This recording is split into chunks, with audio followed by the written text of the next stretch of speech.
Future Society by Karla. Lant on September 28, 2017. Memphis meets in August. Richard Branson wrote a post on the Virgin website about his investment in Memphis Meats, which expressed his vision about the future of food. "I believe that in 30 years or so we will no longer need to kill any animals, and that all meat will either be clean or plant-based, taste the same, and also be much healthier for everyone.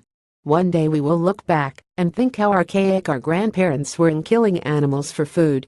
Branson is one of several influential thinkers investing in a cruelty-free, sustainable food system. While these thinkers reached their decisions through different means, in the end they all seem to agree that diets that rely on animal meat are less healthy and unsustainable, and that as our planet changes, our habits will too. Their bottom line is that it's time to support companies using technology to satisfy human culinary cravings without killing animals, thereby saving the environment in the process. Image credit Memphis Meats. Branson, along with Bill Gates, Cargill, and Kimball Musk, backed the Memphis Meats clean meat startup in its $17 million Series A round, which went on to raise in excess of $22 million.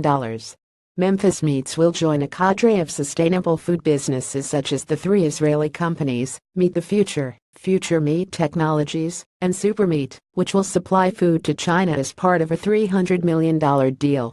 Branson, who gave up meat in 2014, appears to be investing in alignment with his beliefs and predictions about the future, all while trying to act against the deforestation caused by agribusines, a known contributing factor to climate change.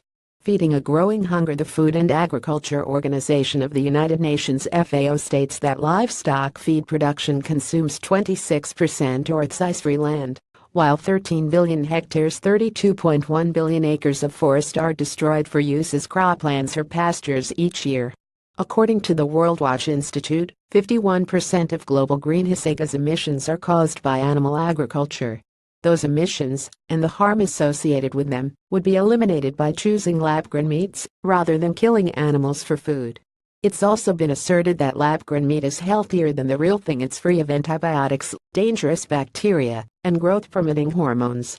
In 2015, the International Agency for Research on Cancer (EARC), a branch of the World Health Organization, classified red meats as probably carcinogenic to humans and processed meats as carcinogenic to humans. The director of the EARC also supported limited intake of meat as a public health matter. Although researchers aren't certain which elements of animal meat are potentially carcinogenic, they suspect that heme iron might be to blame, something that lab-grown meat can be made without.